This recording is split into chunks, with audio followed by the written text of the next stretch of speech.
Deep Rock Galactic Engineer's Guide. Hello again my fellow dwarfs, today I'm bringing you Deep Rock Galactic Engie Guide. Full guide. Most likely you have seen some guides on YouTube already, but I will try to make mine as in-depth as possible. We will cover role in the team, equipment, strength and weaknesses, best and worst missions, best team composition, and finally different builds. So I suggest sticking until the end of the video to find out my favorite build that will make you the best Engie possible. Let's go. So Engie, wanted or not, this is a support class. You exist to help your teammates. Now this doesn't mean that you can be a badass and have the highest DPS. Here's how you Engie in literally 5 seconds. Put platforms under every single resource that you cannot mine from the floor. This is 90% of being a good Engie, I swear to God. However, if you do want to be the best Engie in your team or in the entire game, listen to every word I say because I think I know what I am doing. Hopefully, maybe. Okay, so let's start with equipment because that's what makes every dwarf unique. Primary weapon for Engie. Engie has 2 primary weapons like every other dwarf, so I'm not exactly sure why I said that. The first weapon is a Warthog pump action shotgun. It is a shotgun. It is a very good shotgun. Good at close range, not as good in long range. It has a magazine instead of individual shells for faster reload, has very fast firing rate, so we might call it a semi-auto shotgun. Also it has 10% chance to stun enemies, which is extremely helpful. Will kill most enemies in close range if you hit their weak spot unless you are playing in highest difficulty. Very good primary that you will use 90% of the games when you play Engie. His second primary weapon is Stubby SMG. High fire rate but pretty bad with damage or range. It can produce some good damage when you are constantly firing at weak spots, but usually it is not enough because you are not fighting quality enemies, you are fighting quantity most of the time. What makes this gun somewhat good is its 20% chance to electrocute targets with every bullet dealing overtime damage as well as slowing enemies. So if you are playing in a good team who can manage high DPS without you, take SMG to support them with its slows. Secondary weapons. Now this becomes a little bit difficult. As always, there are 2 choices for secondary weapons. First choice is a deep core 40mm grenade launcher, and it is awesome. High damage and high blast radius.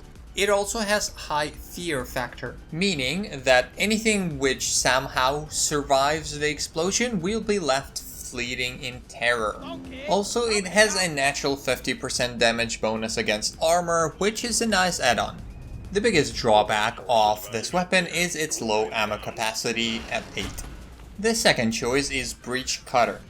It used to be a mining tool, but now it fires plasma blade that expands and travel as a long purple line that deals damage for every tick enemies come into contact with. The weapon pierces and cleaves through an infinite number of enemies for 2.5 seconds before disappearing. This weapon shines on linear ground against swarms or large bosses, and can go through walls as well.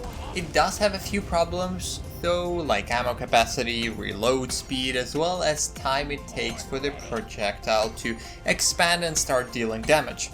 I would suggest sticking to grenade launcher until you can get a decent upgrades on this weapon. Now let's talk about grenades for a second. Engie has 3 options when it comes down to throwables. The first option is called Lure. Simple but extremely useful. It is a decoy that lures enemies. Millions of uses like escaping, saving a friend, forcing enemies to start up, etc. It also detonates in the end, dealing tiny bit of damage but have a high chance to stun enemies.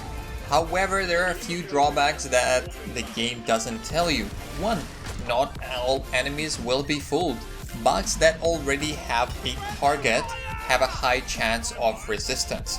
2. It can fool only 10 enemies at once, so it won't hold the entire swarm on its location. 3. Bigger enemies have also a chance to resist 4, it does have a small health pool which goes down pretty fast on bugs around it. And 5, it does not work on leeches, unfortunately. Nevertheless, it is a great tool that has its uses in the right time. Second throwable is called Plasma Burster. In other words, 4 grenades in one.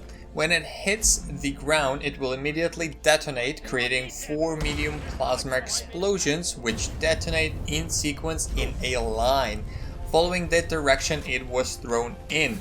All 4 plasma bursts combined deal 240 damage, which is a lot. However, the biggest drawback is that it will take some time for you to learn how to use it, plus it may not be very consistent in dealing all 240 damage due to its unorthodox explosions. The last but not the least throwable available to Engie is proximity mines. These ones are my favorite ones because I love defending things. These mines can stick to any surface and will take 3 seconds to arm themselves, creating a radius that is crossed to activate the explosion. The beautiful part about these mines is that they detonate 4 times, 110 damage per explosion or 440 total. Something to know that small swarmers will not trigger the explosion, so watch out for that. The biggest drawback of these mines are their arming time of 3 seconds. Now let's talk about Engie's bread and butter, which is his turrets. They are extremely simple. You place, you build, they shoot, you reload. You can have 2 okay ones or 1 good one. You can change their location by holding R or just building them in another place. We'll talk about turrets more in the builds section. Now, utility. What makes Engie a support class is his platform gun. The reason you pick Engie is for his platform gun. The best combo is still Scout with Engie, but platforms are still useful in every single mission for every single dwarf, whether you're climbing for minerals, fighting, or just escaping. Let's go next. Strength. Engie is awesome at crowd control with his turrets, platforms with repellent, lure grenades, SMG that slows everyone down, and grenade launcher that strikes fear in enemies. This is the reason he is support in my opinion. Another great strength of Engie is his ammo capacity. Yes, turret ammo, grenade launcher ammo, and SMG ammo just disappear, I agree. However, his shotgun is one of the most, if not the most, ammo efficient weapon in the entire game if you don't try to snipe enemies across the map. I have had games where I wasn't calling ammo drop once because how efficient it is. Final strength in my opinion that I want to include here is how awesome Engie at supporting the team, not only with crowd control but with a platform gun and its ability to reduce full damage and make scouts life heaven. Now let's talk about weaknesses. Now there's no dwarf without any weaknesses or drawbacks, and for Engie I honestly could find only one, unfortunately, his lack in long range. He has no long range weapon and this makes him very difficult to play without good communication. You will have a hard time killing leeches on the ceilings or ranged enemies. This is an easy fix with a good team though. Now, where are my Engie haters who will write 68 more drawbacks in the comment section down below? Now let's talk about best and worst missions. Not sure why no one talked about it, so I thought this might be an interesting section. Mining expeditions, most likely the best mission for Engie and Scout combo because you have to mine that morkite on top of walls and ceilings, especially on higher cave complexity missions.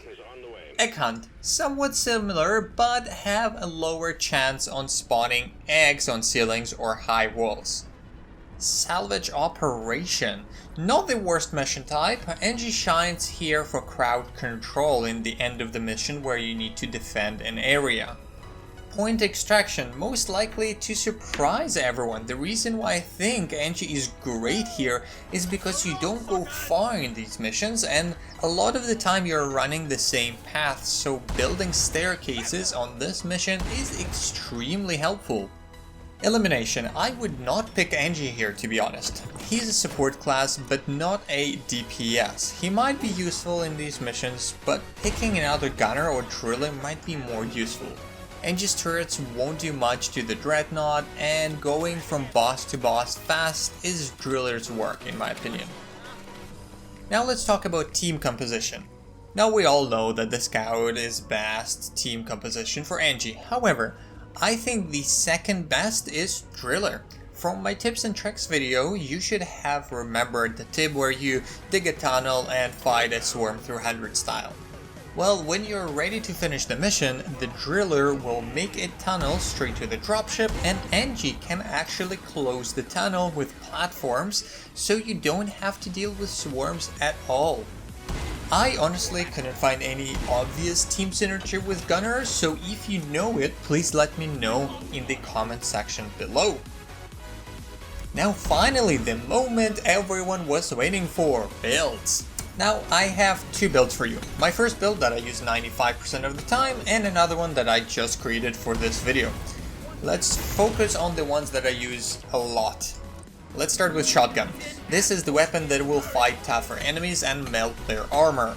Overstuffed magazine for more ammo. Choke to have better damage at longer ranges. High capacity magazine to reload fewer times. Armor breaking to melt tougher enemies. Minor adjustments to make it fully automatic. Balanced overclock for increased weak spot damage. Grenade launcher will be a swarm weapon with lower damage than usual but higher AoE damage. Fragmentor shell to increase radius. Larger payload to increase area damage. Heat to set bugs on fire for overtime damage in case some of them won't die from explosion. Nail and tape, again for radius. Spiky grenade for direct damage. Unstable Fat Boy Overclock will give you higher area damage, effect radius, more ammo, and better projectile velocity, which is awesome.